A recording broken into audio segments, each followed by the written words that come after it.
Et dans ce processus, j'ai découvert que le nom de ma grand-mère n'est pas inscrit dans les annales du camp de Westerbork parce qu'elle a survécu. Si vous êtes appelé au ministère, ne vous rabaissez pas à devenir roi ou docteur ou avocat ou quoi que ce soit d'autre. Le ministère est un appel élevé. Et ils ont dit, OK, tu vas aller dans l'un de ces deux endroits, l'Afrique ou la Sibérie. La chose numéro 1 qu'elle voulait faire dans la vie, c'était avoir des enfants et être maman. Remplir une fourgonnette de gamins, c'était son cœur, n'est-ce pas? Et j'ai dit, je pense que le Seigneur a dit que nous n'allions pas pouvoir avoir des enfants à cause de certaines de ses complications de santé. Et avec les larmes qui coulaient sur son visage, elle dit, le Seigneur m'a dit la même chose. Et Dieu est fidèle. Et il est très créatif et drôle parce que nous ne pouvions pas aller aux nations ensemble à cause de certaines complications de santé que j'ai eues, mais il a amené les nations à nous. Dans les replis de l'histoire se cachent des récits que l'on croit oubliés. Mais parfois, un voyage, une rencontre ou une révélation familiale viennent raviver la mémoire et réveiller des vérités enfouies. Ce récit nous emmène du tumulte de la Seconde Guerre mondiale aux routes inattendues du ministère, entre exil et mission, douleur et espérance. C'est l'histoire d'une vie façonnée par les épreuves, marquée par la fidélité de Dieu et tissée de rencontres qui ont changé le cours des choses. À jamais. Tes origines familiales, peux-tu nous en dire un peu plus? Oui, bien sûr, oui. Il y a tellement de directions que cette interview peut prendre parce que nous avons vécu des vies si fascinantes que depuis 20 ans déjà, nous disons, si nous devions mourir aujourd'hui, nous avons vécu des vies comblées, genre hyper comblées. Dieu nous a emmenés dans les aventures les plus folles de la vie. Mais oui, donc, mes origines familiales, je suis né dans une famille néerlandaise dans le sud de l'Ontario et j'ai été élevé en fréquentant une église de type réformée néerlandaise très stricte. Je dis en plaisantant qu'ils sont, vous savez, hyper calvinistes, expialidocious. Le calvinisme et les racines et les traditions étaient vraiment, vraiment fortes. Et je me réjouis et je remercie Dieu parce que ça m'a donné une solide éducation.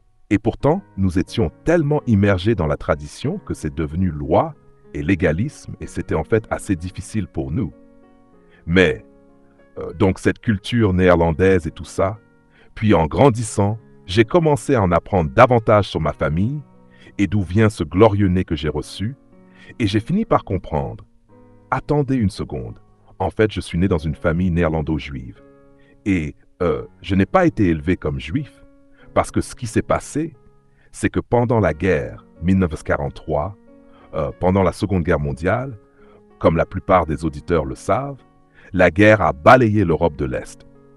Ce qui s'est passé, c'est que ma famille et beaucoup de juifs néerlandais se sont dit « Ok, on voit que cette guerre commence à monter et on voit que les troupes d'Hitler avancent, on va simplement se mettre en sécurité. » Et ils ont créé ce camp en dehors d'Amsterdam, plus vers le nord, un endroit appelé Westerbork. Et c'était censé être presque comme un centre de retraite. Éloignons-nous des grands centres urbains au cas où ça tournerait mal, et on aura cet espace. Mais les choses ont avancé si vite, et Hitler et les troupes sont arrivés si vite, Ils ont en gros dressé une clôture autour de ce camp, et c'est devenu un camp de transit. Et donc c'était le point final, ils ont installé un rail, des voies ferrées là-dedans, et Westerbork est passé d'un endroit sympa, un camp social, à un camp de transit où l'on chargeait les gens dans les wagons pour les emmener à la mort. Et il y a quelques années, je rentrais chez moi après du travail missionnaire au Rwanda, et j'ai eu pour la première fois l'occasion d'aller aux Pays-Bas lors d'une escale sur le chemin du retour. Je voulais aller voir une partie de mes racines et traditions familiales, et donc j'allais monter jusqu'au camp de Westerbork. Et dans ce processus, j'ai découvert que le nom de ma grand-mère n'est pas inscrit dans les annales du camp de Westerbork, parce qu'elle a survécu. Ils ont inscrit les noms de chaque personne qu'ils ont tuée. Ils tenaient des notes méticuleuses. Et ma grand-mère, elle faisait partie des 4,2% de la société juive néerlandaise qui ont réellement survécu. Au début de la guerre, il y avait 143 000 juifs néerlandais aux Pays-Bas. À la fin de la guerre, 137 000 d'entre eux avaient été tués. Oh là là, il n'en restait que 6 000. Et ma grand-mère faisait partie de ceux qui ont survécu. Et donc, waouh, c'est tellement fascinant. Dans ce voyage, je suis retourné aux Pays-Bas et si vous avez entendu parler de Corrie ten Boom, non, je n'ai pas. Ok, c'est une célèbre auteure néerlandaise qui a écrit un livre intitulé La Cachette, The Hiding Place. Si vous n'avez pas lu La Cachette, vous devez le lire ou regarder le vieux film. Ils avaient créé des cachettes dans les murs de leur maison, des faux murs, de sorte que quand la Gestapo venait, ils pouvaient cacher rapidement les Juifs qu'ils abritaient chez eux, juste pour les garder en vie. Parce que la réponse chrétienne, c'était « on doit faire quelque chose, n'est-ce pas ?» Et donc je visitais la maison de Corrie ten Boom et j'apprenais toute cette histoire et tout ça. Et ce même matin-là, ma grand-mère, ma dernière survivante de l'Holocauste encore en vie, est décédée au Canada, dans un camp. Elle est morte ce matin-là. Bref, tout ça pour dire que cela a lancé pour moi une grande quête du genre « Waouh! Jésus a d'une manière ou d'une autre saisi ma vie quand j'avais 8 ans. Je partagerai une partie de cette histoire. Mais quelles sont ses racines juives? De quoi s'agit-il? Et je crois simplement que Dieu a jugé bon de sauver ma petite âme juive, de l'amener au Canada. Et là, au Canada, ils ont commencé à fréquenter ces églises ethniques néerlandaises et elles étaient toutes réformées, c'est ce qu'ils savaient faire.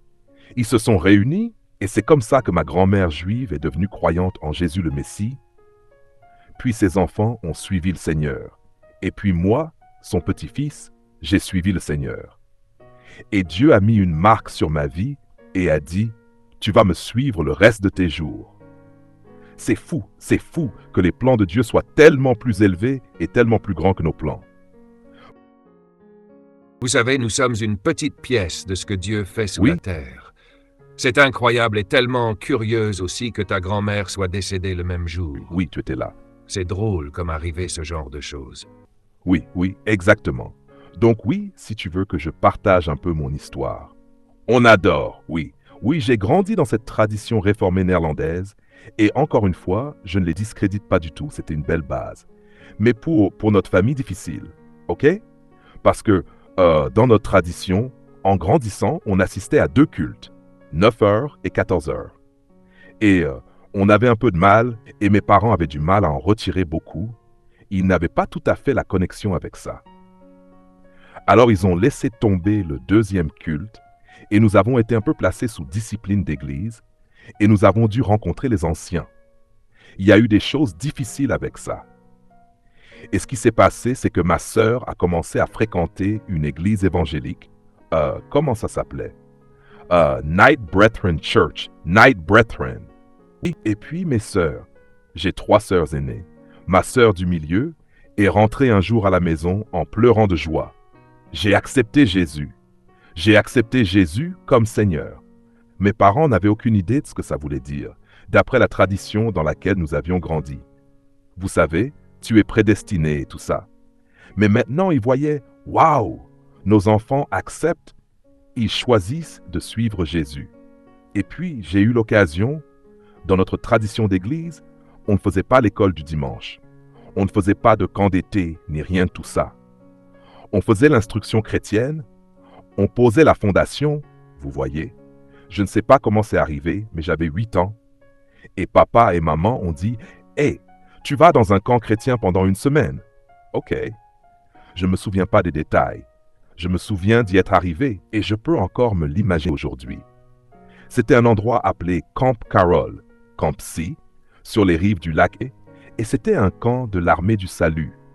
On n'avait pas énormément d'argent, peut-être classe moyenne basse en termes de revenus. Et donc c'était génial d'aller en camp. J'avais jamais fait ça. Je me suis beaucoup amusé. Mais je me souviens distinctement. Je me souviens pas des mots du prédicateur. Quelqu'un a prêché un message et je me souviens de quelqu'un assis au piano qui jouait un chant. Et c'était, vous savez, c'était juste un bon message d'évangile qui avait été prêché. Et il jouait ce chant « Père, je t'adore. Ma vie devant toi, comme je t'aime. » Très simple. Mais quelque chose s'est passé en moi et je me suis dit « Oh mince, Puis ils nous ont invités à nous avancer pour recevoir Christ, et tout cela était tout nouveau pour moi. J'avais grandi dans l'Église, mais ce n'était jamais devenu à moi, vous voyez? Je n'avais pas de relation personnelle à ce moment-là. Non, pas du tout. Mais à 8 ans, vous pensez, qu'est-ce qu'on peut faire à 8 ans? On peut prendre la décision la plus importante de sa vie à ça, qui fait que le reste de ta vie prend un chemin différent. Alors je suis monté devant, et cette jeune monitrice chrétienne, une jeune femme, me dit « Oh, tu vas prier ?» Et moi, « Oui, oui, je prie quoi? Je ne sais pas quoi faire. » Et elle, je ne suis pas trop sûr non plus. Je vais chercher un autre moniteur. Je ne pense pas qu'elle avait déjà conduit quelqu'un au Seigneur. Mais bref, quelqu'un d'autre est venu, qui savait ce qu'il faisait. Ils m'ont aidé et j'ai accepté Christ. Mais je dois dire, ce n'était pas juste dire une prière ou accepter Christ. L'Esprit Saint était dans la pièce. J'ai rencontré Dieu aussi physiquement et tangiblement que toucher l'épaule de ma femme maintenant. Dieu était dans la pièce. Et ça, ce jour-là, m'a marqué. Je me souviens, je n'ai pas beaucoup de souvenirs de mon enfance, mais ça, je peux le décrire. On est sortis, il y avait des marches, ils se sont assis et ils ont dit « Voilà ce qui vient d'arriver dans ta vie » et Dieu m'a marqué d'une telle manière quand j'avais 8 ans. Et puis il a mis un appel sur ma vie et j'ai su très jeune que c'était ça, je servirais Jésus le reste de ma vie.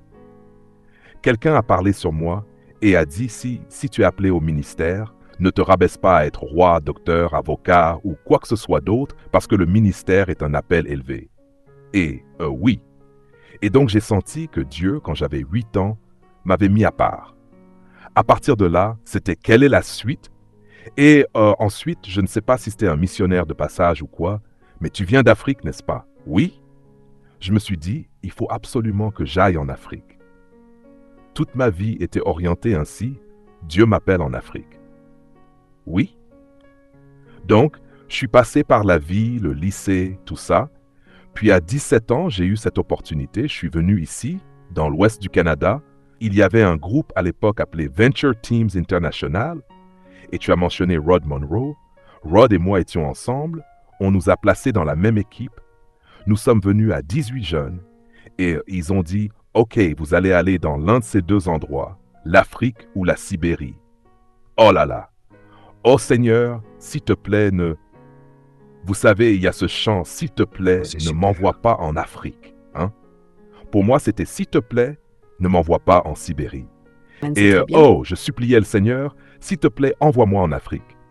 Et j'ai été choisi pour l'équipe et nous étions 9 à partir au Mali, en Afrique de l'Ouest.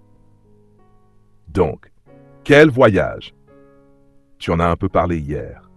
Ils vous ont en gros déposé là-bas sans véritables instructions. Ah oui, qu'est-ce qui s'est passé? J'étais un peu excité. J'ai vu une photo de toi en randonnée. Tu ne parlais pas la langue. Non, je ne parlais pas la langue. Alors, la manière dont ça marchait, c'est qu'on est venu ici... comment ça s'appelait? C'était où avons-nous fait notre camp d'entraînement? À environ 45 minutes de... quelque chose comme ça. Oui, dans les contreforts de l'Alberta. Nous avions un centre de formation, je ne me souviens plus du nom, du patelin. Oui, vers Cochrane, merci. Nous avons fait 2 mois de formation, on s'équipait, puis nous nous connections, on m'avait connecté à une église locale à Okotoks. Le tout premier dimanche, on s'est levé, j'étais là, salut, je m'appelle Jeremy, et c'était effrayant, hein? Et la 2e semaine, on fait un peu de ministère pour enfants. Puis la 3e, on s'implique, peut-être un témoignage à l'église.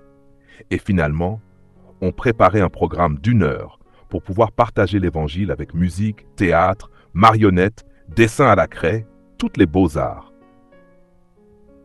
Je me souviens très bien avant de partir en Afrique, donc encore en formation. Ils m'ont donné l'occasion. J'étais le plus jeune gars de l'équipe, donc j'étais pas désigné prédicateur. Ils ont vu un don musical en moi, alors je faisais un peu de musique et de théâtre. Mais ils m'ont placé devant ce groupe de jeunes et m'ont dit « Tu as 5 minutes, fais un petit sermon. » J'ai commencé à partager avec ces jeunes et quelque chose a commencé à couler de moi comme jamais. Je n'avais jamais prêché un message. Et j'ai prêché cette parole de Dieu pendant genre 20 minutes et la moitié de la salle a levé la main pour accepter Christ.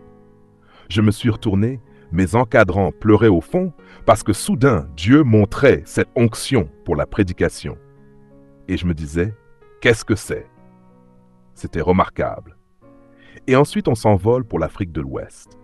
Et maintenant, il faut prendre tout ce qu'on a appris et tous ces dons que le Seigneur a déposés en toi et faire ça ailleurs, dans une autre société, avec une autre vision du monde, une autre langue, d'autres valeurs. Et nous arrivons au Mali, société à 88% musulmane. Et d'accord, maintenant comment fais-tu? Je suis curieux. Oui. Et on arrive, et c'était organisationnellement, il y a eu des accrocs. On était censé travailler dans une autre région, et soudain il nous envoie dans un village appelé K, 19 000 habitants. On rencontre un jeune pasteur formidable. Il devait avoir mon âge maintenant, genre 40, 45 ans, et il parlait, on estime, 50, 60 mots d'anglais. C'est tout. Le reste, c'était le français, ou la langue locale, le bambara. Le missionnaire, c'était un montage fou, nous a déposé et a dit « Voilà le deal, là-bas, c'est le marché. Voilà un peu d'argent, ça vous aidera pour la période. On se revoit dans un mois. » Et il a fallu se débrouiller. On avait 4 murs, une petite enceinte et une église, plutôt belle pour le centre de l'Afrique où on était, une grande structure, mais pas beaucoup de gens dedans. Une église chrétienne au milieu d'une société musulmane. Alors, qu'est-ce qu'on va faire? Comment faire musique, théâtre, dessin à la craie, marionnette dans une autre langue qu'on ne parle pas, sans traducteur? On a fini par le missionnaire nous aider.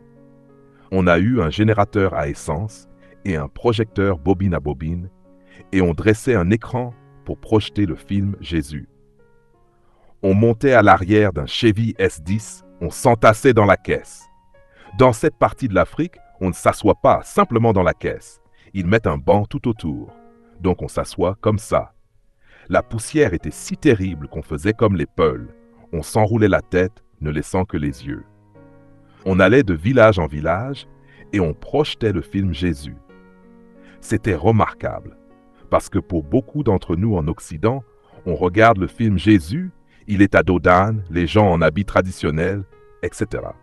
Eh bien, au Mali, ça ressemblait exactement au Mali, sauf que c'était des blancs à l'écran. Les ânes tiraient les charrettes, et tout là où nous étions, le Mali était vraiment sous-développé, 4e pays le plus pauvre du monde. Alors les gens regardaient l'écran et s'identifiaient. Puis ils voyaient Jésus mourir sur la croix pour leurs péchés. Et c'était parlé dans leur langue, enfin en français, la langue de commerce qu'ils utilisaient, et beaucoup étaient touchés. C'était vraiment intéressant. On faisait aussi un théâtre mime. La chanson que j'ai présentée au service de Rod hier s'appelait Watch the Lamb. On faisait ce mime, sans parole, on crucifiait Christ, etc. Et à chaque fois qu'on crucifiait Christ, les gens se mettaient à rire aux éclats.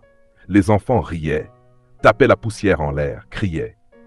Et le missionnaire nous a dit, s'ils se mettent à rire comme ça, c'est que vous touchez leur cœur. Car dans leur culture, ils ne veulent pas perdre la face, alors ils masquent ça en riant aux éclats à la crucifixion de Jésus.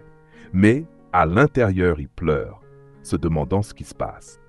Bref, pendant notre temps en Afrique de l'Ouest, je suis passé d'un gamin de 17 ans qui n'avait aucune idée de ce qu'il faisait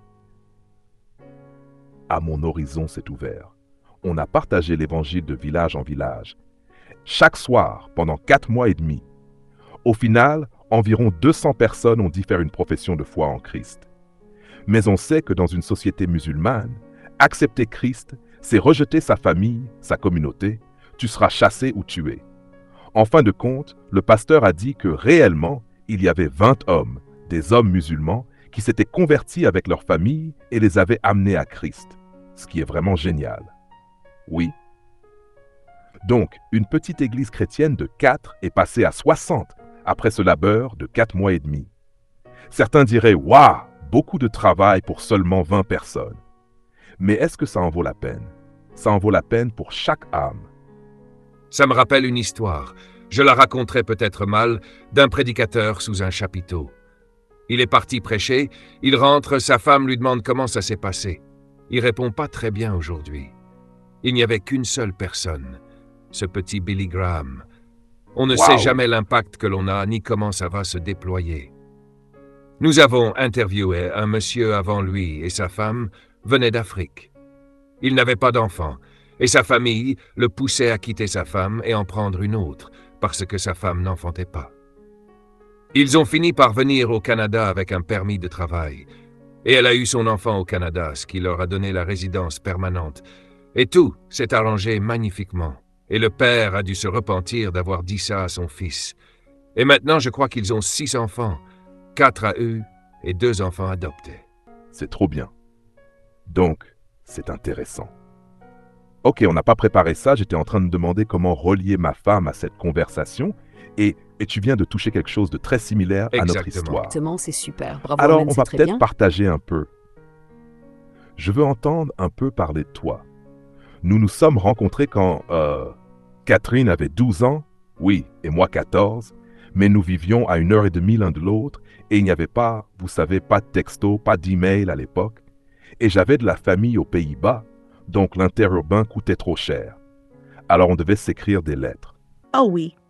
Oui, Jeremy, comme tu l'as dit, habitait à 1h30. Quand on s'est rencontrés, par sa sœur et ma mère, il y avait quelque chose chez lui qui me plaisait vraiment. Et j'ai dit, je veux épouser ce gars un jour. Je crois que c'est le mari pour moi.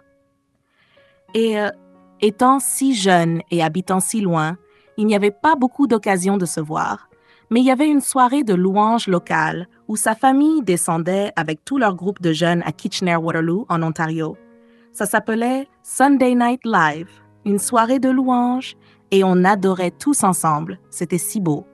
On est devenus amis de famille, nos familles étaient connectées, on traînait ensemble tous les quelques mois. C'était vraiment spécial. Et oui, j'écrivais une lettre à Jeremy de temps en temps. « Et je prie que Dieu fasse de toi mon mari un jour. » Sans pression, hein? Sans Sans pression, pression, sans sans pression. pression. C'est très bien. Puis il est parti en Afrique et on sortait tous les deux avec d'autres personnes à l'époque, au lycée. On a décidé de mettre ces relations en pause et de prier pour savoir si Dieu voulait qu'on sorte ensemble. Pendant qu'il était en Afrique, notre amour a vraiment grandi. On a pu recevoir, je crois, 32 lettres, écrites à la main, entre le Mali, Afrique de l'Ouest et chez nous. Les autres coéquipiers recevaient genre 2 ou 3 lettres pendant toute la période, les 4 mois, et nous en avons fait passer 32. C'était trop cool. Nous avons encore ces lettres aujourd'hui. On a vraiment pu tomber amoureux, grandir plus profondément et dans notre foi en le Seigneur. Quand il est rentré en avril de là-bas, j'avais 16 ans. Nous avons officiellement commencé à sortir, puis fiancés à 17 ans, mariés, j'avais 19 ans depuis un mois. Et cet été, ça fera 25 ans que nous sommes mariés. Quelle bénédiction! Mais j'ai eu des difficultés de santé inattendues toute ma vie. J'ai déclaré un diabète de type 1 pendant qu'il était en Afrique, alors qu'il servait en Afrique. J'ai eu un diabète de type 1 d'un coup et je suis devenue très malade. On rêvait d'être missionnaire à plein temps en Afrique et avec la maladie, je ne savais pas ce que ça donnerait. J'ai dû le lui annoncer au téléphone pendant qu'il était là-bas. C'était très dur, dévastateur. Jeremy a pris du temps pour prier et a vraiment senti que Dieu l'appelait aussi à être mon mari. Alors il a dit, « OK, on va le faire. » Parce qu'en gros, il renonçait peut-être au rêve de partir au long cours comme missionnaire outre-mer pour m'épouser, car je devrais peut-être rester plus local avec toutes les conditions et problèmes de santé que j'avais. Nous nous sommes sentis appelés à cela. Nous nous sommes mariés. Le reste appartient à l'histoire. Mais peu de temps après notre mariage, en fait même avant, j'ai senti le Seigneur me dire, je commençais à entendre la voix de Dieu, que nous n'aurions jamais d'enfants biologiques. Amen, c'est très bien. Oh, waouh! C'était super dévastateur. J'ai senti que je devais le partager. Je l'ai dit à Catherine. La chose numéro 1 qu'elle voulait faire dans la vie, c'était porter des enfants, être maman, remplir une fourgonnette.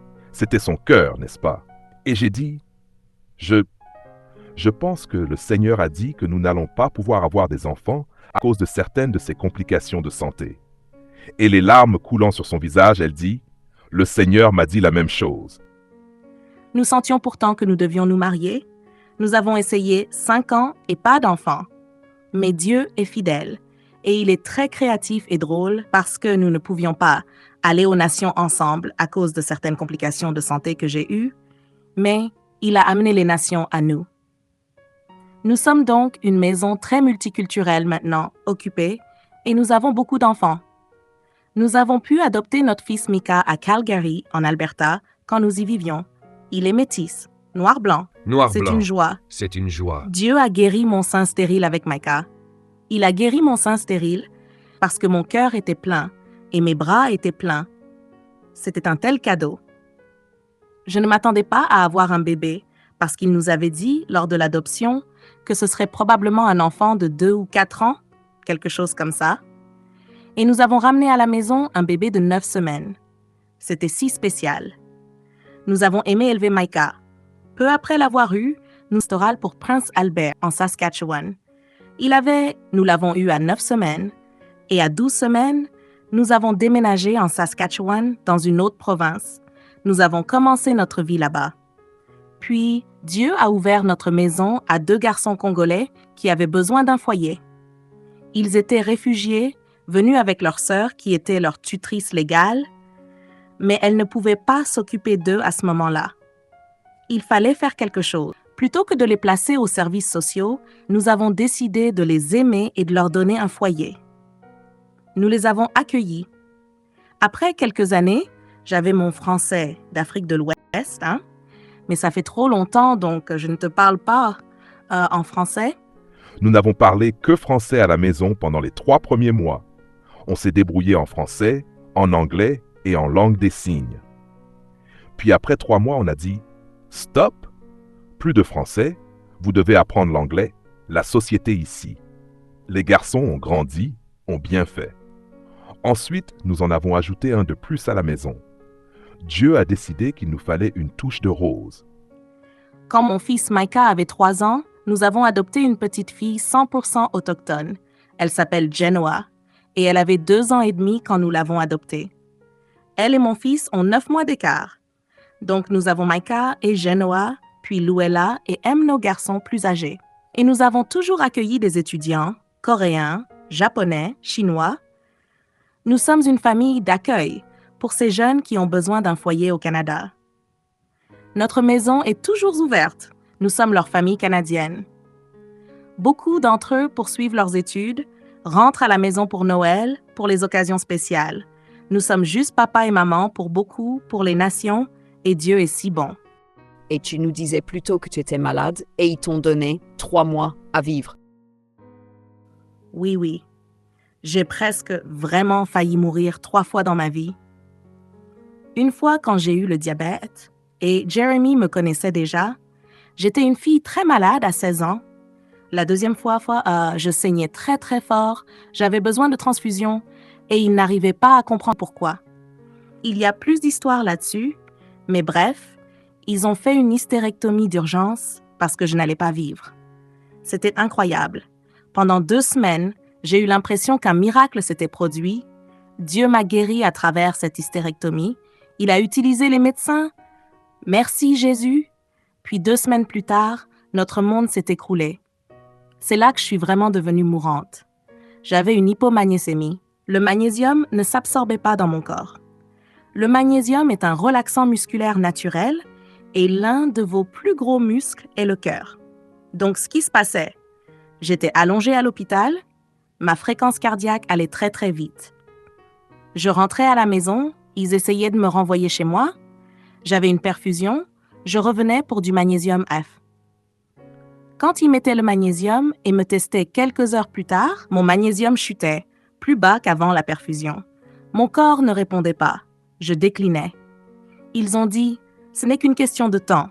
La route médicale est épuisée. Ce n'est qu'une question de temps avant l'arrêt cardiaque. Et que Jeremy devrait se rapprocher de la famille parce qu'il allait devoir élever de petits-enfants sans moi. C'était une période très éprouvante, très dure. Mais Dieu a jugé bon. Juste avant de quitter notre pastorat à Prince Albert, en Saskatchewan, nous avons vendu notre première maison la veille de notre départ pour l'Ontario. Dieu a utilisé un homme incroyable du Seigneur. Il nous a envoyés vers un pharmacien de composition, compounding pharmacist. Ils ont pu me dire tout ce qui n'allait pas chez moi. Ils ont pu dire les choses dont mon corps avait besoin pour aller mieux. Ils m'ont donné 3 compléments. Le lendemain, j'étais en fauteuil roulant pour monter dans l'avion, mes enfants à mes côtés. Jeremy est resté pour conduire le camion jusqu'en Ontario. Et quand je suis arrivée en Ontario, je n'ai plus jamais été hospitalisée. Ces compléments naturels que le pharmacien de composition m'a donnés ont commencé à guérir mon corps. Dieu s'en est servi. J'en prends encore certains, mais oui, Dieu m'a guéri et nous voilà aujourd'hui. Il est si fidèle. Je suis tellement reconnaissante qu'il m'ait épargnée, qu'on puisse maintenant être dans un ministère où l'on partage Jésus avec tant de gens, être une maison d'amour pour tant d'enfants, partager Jésus autour de nous. C'est génial. Catherine a mentionné ce monsieur qui nous a orientés vers le pharmacien de composition. Je sais que beaucoup voudront nous écrire, pouvez-vous en dire plus? Oui, exactement. Le chef du service de neurologie a dit « il vous reste 3 mois avant l'arrêt cardiaque ». Le pharmacien de composition a dit « je peux vous dire exactement ce qui ne va pas. Vous êtes carencé en ceci. On va reconstituer ça. » Et cela a transformé son monde. Fait intéressant, l'homme qui nous a mis sur la piste de ce pharmacien était un entrepreneur en Saskatchewan, un agriculteur devenu inventeur. Lui et moi avons fini par parler de tout ça. Et il n'arrêtait pas de parler de ce ministère qu'il a vu aux États-Unis, appelé E3. On discute et je lui dis « Frère, tu parles tout le temps de ce truc E3, mais là je dois quitter mon pastorat, quitter la région de Saskatoon. Je ne sais pas ce que ça veut dire. » J'ai entendu la vision et j'ai dit « Voudrais-tu t'associer à ça ?» Parce que je ne savais pas quelle était la suite. Nous étions pasteurs d'une église, c'était bien, mais j'avais comme une angoisse. Nous sommes centrés sur le fait d'entrer dans les murs de l'église, mais il y a beaucoup de gens dehors qui ne connaissent pas Jésus et qui ne viendront pas dans notre église. Il y a une statistique que je partage maintenant. Ed Stetzer a fait une enquête. Il est américain, marié à une Canadienne, ou l'inverse, je ne sais plus. Mais ce sont des stats Canada-États-Unis, ce qui est bien, car parfois, on n'a que des stats américaines. 67% se considèrent comme non invités à l'église, à cause de blessures passées ou d'histoires, de problèmes qui les en ont éloignés. Ils ne sentent pas qu'ils peuvent entrer dans les murs de l'église. Mais il a posé une seconde question. Si vous étiez invité chez un ami ou un membre de la famille pour parler des Écritures, le feriez-vous? Et 85% des mêmes personnes ont dit « oui ». Avec ça en tête, on a dit « tu veux t'associer à E3 ». Et c'est devenu tout le prochain voyage. Dieu a guéri ma femme, nous a envoyés en Ontario et nous avons établi une mission appelée E3. Maintenant, on n'entrera sans doute pas dans les détails aujourd'hui, mais nous aimons équiper les croyants dans les églises avec des outils simples pour évangéliser. Comment partager ton témoignage? Ici, c'est un témoignage longue durée, mais comment le partager en format court quand tu es au supermarché? Mettre un petit hameçon dans le cœur de quelqu'un. Comment partager l'Évangile? Et si des gens répondent, comment les rassembler? Peut-on établir une église s'il n'y en a pas à proximité? Nous avons appliqué ces outils simples. Notre ministère E3 Canada, E3 Partners, notre organisation mère aux États-Unis, nous sommes maintenant dans 90 pays et nous avons vu l'établissement de 848 000 églises dans le monde. On visait 1 million d'ici 2020, ça ne s'est pas tout à fait fait. J'ai une question là-dessus. Si l'Église se réunit dans une maison, c'est plus facile, non? Serait-il plus facile d'inviter une personne chez toi sans la tromper, mais sans dire que c'est l'Église, on se réunit? C'est certainement une Église aussi. Parce que l'Église n'est pas un bâtiment. Nous savons que quand les croyants se rassemblent, c'est l'Église. Nous sommes l'Église. Est-ce que cela faciliterait à cette personne de venir? Oui, absolument. Tu mets le doigt dessus. Nous aimons ce que nous appelons l'Église héritage, l'Église traditionnelle, briques et mortier, clocher, bâtiment. Le Seigneur a utilisé ce véhicule pour impacter des millions de personnes dans le monde depuis des milliers d'années, depuis le Christ. Mais nous reconnaissons que certaines de nos églises, nous les appelons des églises éléphants. Grandes, elles peuvent durer 100 ans. Elles sont lourdes, elles peuvent faire de grandes choses, ont un héritage. Mais les éléphants, dans le règne animal, ne mettent pas bas très souvent. Donc l'Église va impacter beaucoup de gens qui entrent par ses portes, mais elle se reproduit rarement en établissant de nouvelles églises. Or, le Nouveau Testament n'était pas une collection d'églises éléphants. Dans Acte 2, c'était des églises lapins. Elles surgissaient, se réunissaient dans les maisons. Les lapins se reproduisent vite, se multiplient comme des fous. Elles ne durent pas aussi longtemps qu'un éléphant, oui, mais si on applique ça aux églises, c'est OK d'avoir une église qui durera 100 ans. Et c'est OK de planter une petite église lapin qui se réunit dans une maison ou une boutique et ne dure que 5 ou 10 ans, mais qui touche un tas de gens qui ne sont pas prêts à entrer dans notre cadre formel et qui peut grandir vers des briques et du mortier. Exactement. Certaines de nos églises de maison essaiment. D'autres deviendront une église en dur. C'est vraiment et. Maintenant que tu as entendu notre parcours, comment nous nous sommes réunis, etc., nous avons un appétit insatiable pour partager l'Évangile avec ceux qui sont loin de Dieu. Notre devise, aucun endroit non atteint, no place left. Nous voulons aller jusqu'à ce qu'il ne reste aucun endroit où l'Évangile n'a pas été prêché. Ça vient d'Acte 19:10. L'apôtre Paul était dans la province d'Asie et il est dit que, dans le monde alors connu, il ne connaissait que la région d'Asie à l'époque. Il ne restait aucun endroit où l'Évangile n'avait pas été prêché. Comment est-ce possible? Nous avons des caméras, la technologie, tout. Comment est-ce possible aujourd'hui? Il ne l'avait pas avant. Nous si.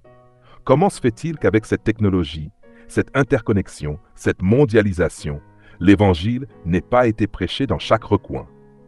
Il y a encore 3 milliards de personnes sur cette planète qui n'ont même pas entendu le nom de Jésus. Nous voulons faire quelque chose. Donc, si l'Église traditionnelle en dur va être bombardée parce qu'elle est dans un pays où on n'accepte pas le nom de Jésus, nous devrons la planter dans les maisons et en souterrain. Et même ici, au Canada, dans des régions sans infrastructure, nous la planterons. Nous plantons des églises au Nunavut aujourd'hui, partout au pays. Elles se réunissent dans des maisons, des gens se rassemblent et vivent. Acte 2, prière, adoration, baptême, sainte seine, dîme, toutes les bonnes choses qui constituent une église en bonne santé, ça peut se faire même dans une maison. En bref, Dieu a embrasé nos cœurs pour lui et pour les perdus. Nous avons eu une vie folle. Et je dirais en regardant la caméra, à quiconque regarde, vous pouvez rencontrer de sérieux dos d'âne sur la route de la vie. Je l'ai vu encore et encore. Et c'est OK de ressentir ces émotions. Parfois, des gens lèveront les yeux vers Dieu. Dieu, pourquoi permets-tu cela? Personnellement, je n'aime pas trop cette question, parce qu'il faut faire confiance à Dieu. Comment ma grand-mère a-t-elle traité les atrocités de l'Holocauste? Et Dieu s'en est servi. Dieu fait concourir toutes choses. Amen. C'était incroyablement douloureux de voir ma femme mourir chaque jour, puis Dieu l'a. Je l'ai lu ce matin dans les psaumes. Il m'a tiré du bourbier et m'a mis les pieds sur le roc, psaume 40 aujourd'hui. Allez louer Dieu. Et Dieu a un plan, même au milieu du bazar, de la boue et de ce avec quoi vous luttez. Ne vous installez pas là. N'abandonnez pas. Ne l'abandonnez pas. Il a un plan et il va l'utiliser pour votre bien. Croyez-moi. Amen. Merci beaucoup pour ton témoignage. Et tu sais, on a encore des questions, tu sais. Je pense que l'on est obligé de programmer une suite à ce numéro. Ah oui, avec Je plaisir. pense qu'on va arrêter là. Et je sais que des gens vont D'accord. appeler pour avoir des infos sur ton guérisseur, Ok. mais il faut attendre le prochain Exactement, c'est numéro. super. Super. Merci et soyez bénis. De la douleur à l'espérance, de l'exil aux bénédictions, cette histoire rappelle qu'aucune épreuve n'est définitive quand Dieu tient la plume. Même dans l'ombre, il prépare un avenir, transforme les larmes en témoignages et fait de chaque vie un récit porteur de lumière.